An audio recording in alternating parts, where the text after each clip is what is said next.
What's up, everybody, and welcome to another Pokemon Sun and Moon Wi-Fi battle. Today's battle is against my boy Allan, and he came in with a whole team of Ultra Beasts.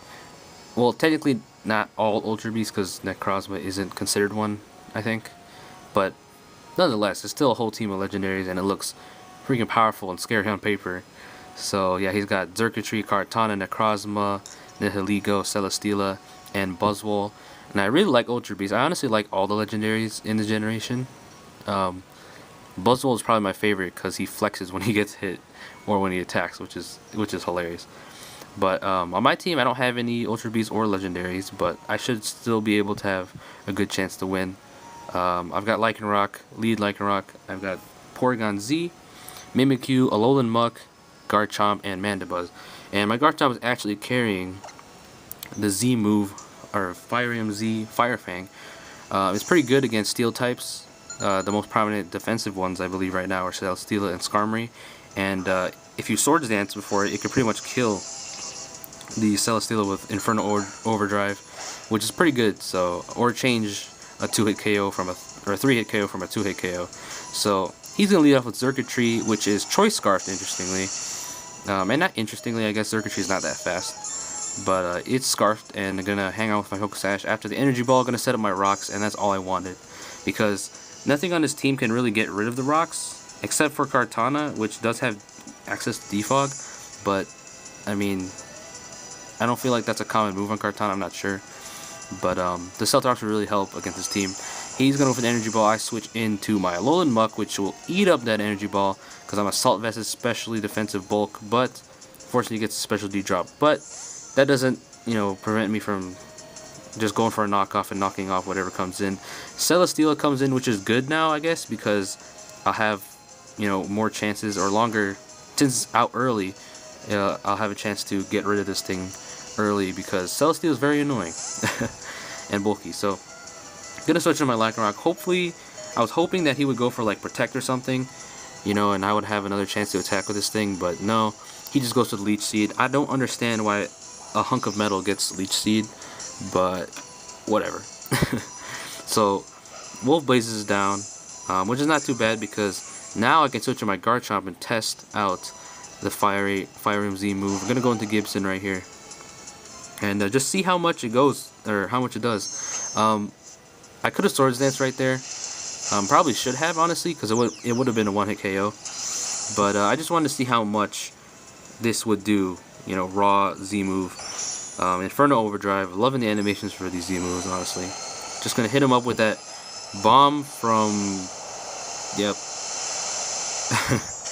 Celesteela is gonna take about 45%, I'd say. I mean, he was a little bit above half, but he does live, and he gets off a Toxic, which is unfortunate, but it is what it is.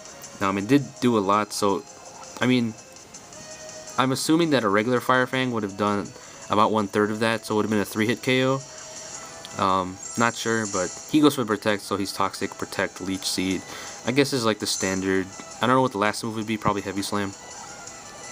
But yeah, he's gonna rack up some more poison damage, and I mean, like I said, I could have Swords Dance right there, but this is good because I was able to 2-hit KO the Celesteela. So that thing is out of here, and that was his only ground immunity on his team. So Garchomp is sitting pretty here and can just EQ anything, but like I said, he does have a Buzzwole, so it does resist ground. I don't want to stay in against this thing really, because I mean, I could have honestly just EQ'd, but Buzzwole is pretty bulky. I'm just gonna go to my Mandibuzz. He goes for the Leech Life. I'm loving Leech Life in this generation. I'm glad that it's actually a good move now. Before it had like 15 power or some crap like that, and now it boosted up to 80, and it's one of the best bug type moves honestly in the game. Gonna switch into my Mandibuzz. Pretty sure it's physically, I might be specially defensive, not sure, but I do have a Rocky Helmet. He's gonna keep going for Leech Life, suck up more of my health. I mean, I guess it's good for him, but I do have Rocky Helmet, luckily, so he's not just restoring a ton of health. I'm just gonna go for the Foul Play here and see how much it does to this thing, but like I said, Buzzwole is very bulky, so it's not gonna do that much. So I don't really want to stay in here and just Foul Play all day. So he's going for another Leech Life. I can Roost off some of my health. I believe I go for Roost here. yeah, so I mean, I think it looks like Rocky Helmet's doing more damage than he's gaining from Leech Life. But just gonna roost off some of my health so I could be at a somewhat healthy amount. And I guess he decides, you know what, I don't want to just sit here and Leech Life all day, so he's gonna switch out, and I make a good play here and just go for the U-turn. Luckily I didn't just go for another foul play. Like I said, I didn't want to just stay in there and foul play for 10 years. So just gonna U-turn out of here and hit that Nihilego, whatever you say it. Whatever, Lily. Nihilily. Gonna go back into my Garchomp because nothing really wants to take an Earthquake, because now the Celesteela is gone and he doesn't have that ground immunity. He's just gonna go for the Sludge Wave, seeing how much it does. I believe Nihilego actually outspeeds Garchomp by like 2 points, or like a really small amount. Gonna go for the EQ and take that thing out. There's no way that thing is surviving. It is 4 times weak to ground, so, and the crit didn't matter. Kind of surprising that thing is rock poison, but I really like the typing. It's pretty interesting. I think it's the only rock poison type in the game right now. So here we go. Kartana comes in. Another Ultra Beast I really like. This thing has like some of the highest attack in the game, if not the highest raw attack on paper. He's going for the Sacred Sword. Honestly, I just stayed in because I was fearing that he would go for Swords Dance or something like that. But, you know, it was too risky for him to go for Swords Dance right there because I have Fire Fang. He just takes me out with the Sacred Sword. I give some rough skin damage. He gets the Beast boost. I'm going to switch to my Mandibuzz because I know I can just foul play this thing. I guess he just stays in Sacred Swords. I'm surprised he didn't go for a Smart Strike, but maybe he's choiced in some fashion. Not sure, but just going for a foul play and just take that thing out. It didn't look like it would kill it, but it did because Kartana's attack is ridiculous. Xurkitree comes back in. I know this thing is Scarfed, and he's probably going to Volt Switch because that's what they do, and a lot of Electric types love to Volt Switch. There it is, the Volt Switch. I guess I just let my Mandibuzz die right here. It did its work. It killed the Kartana, and it gave some damage to that Buzzwole. So Mandibuzz did work just like last battle. Mandibuzz is just a really good flying type. I mean, even though he's Volt Switching and getting Switch Initiative, I guess, I'm still getting the Stealth Rock damage, which is great, and that's why hazards are very important. Gonna switch into Necrozma, and one of the few times I actually fought this thing. Just gonna go into my Alolan Muck. I just want to see what this thing would do to me, because he doesn't, you know, Psychic doesn't affect me. He goes for the Rock Polish, which I was like, whoa. So this thing is a Sweeper Necrozma, and I go for the knockoff, just to knock off the item, but he has the Weakness Policy. So this thing is looking pretty scary right now because he has that ability that reduces super effective hits, but I guess he forgot that I packed the Shadow Sneak, and I'm able to pretty much get rid of that thing before it even does anything. Which kind of sucks. I kind of want to see what move it would go for, but it was too big of a threat. It was at +2 speed, at +2 attack, special attack, so had to go for the Shadow Sneak, and that's why I love Alolan Muck. This thing is really, really good. I really like this thing. It's got, like I said, it's got a really good typing. It's immune to Psychic, one of its weaknesses. It's got a ton of good moves. It gets knockoff. It's just a solid Pokemon right now. He's going to Volt Switch again and switch into Buzzwole. Now, Buzzwole and Xurkitree as last two. Going to go for the Poison Jab. Try to get a Poison on that thing. Look at Buzzwole flexing when it gets hit. How does that make any sense? Why are you flexing while you're getting hit? He's just going to straight for the Superpower and take me out.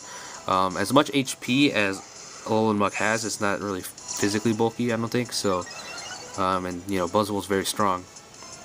So that Superpower is going to take me out. But I'm not worried because I have Mimikyu, and Mimikyu has a Disguise, and it's pretty much, game's pretty much on lock because he's going to have to break through my Disguise, and that's why Disguise is such a good ability for Mimikyu. And Mimikyu is I feel like it's one of the better 7th gen Pokemon as well. I'm just going to go straight for the Shadow Claw. I could have went for Play Rough, but I didn't want to miss. Shadow Claw was a safe play, and going for the Shadow Sneak because I know that thing is Scarf, so pretty much, you know, he can't break my Disguise at all. I didn't want to pretty much ensure that his Xurkitree wouldn't outspeed and, you know, break my Disguise. Buzzwole's going to switch in and die to a Shadow Sneak. So, or actually he forfeits. So that is the game. Good game, Allan. That was really fun. I'm honestly kind of surprised I was able to beat that team. I feel like he could have used his Celesteela and saved it for later. Because I didn't even get to use my Porygon Z, which also has the Z conversion. which is kind of dumb because I do have the Z move on Garchomp. I don't think you can have two Z crystals on the same team and use them both in the same battle. I think Z moves are only once per battle, I believe. So that was kind of dumb, but I mean, I didn't get to use it, so it didn't matter. But yeah, I mean, Z conversion Porygon Z is powerful. I've swept the guy's team essentially with that thing, so it's powerful. And like I said before, I thought Z moves were gonna be kind of cheesy or kind of broken. I mean, you know, people have the argument that Z conversion is broken, and I think it is a little bit busted. But overall, I think Z moves add a lot of variety to the game and make some Pokemon have some strong moves that they usually don't have. So, but yeah, that is the battle. Hope you guys enjoyed. If you guys want to battle me, hit me up on Discord, comment on this video, hit me on Twitter, whatever. You have lots of ways to contact me. So, like I said, hope you guys enjoyed and have a good day. See you guys next time.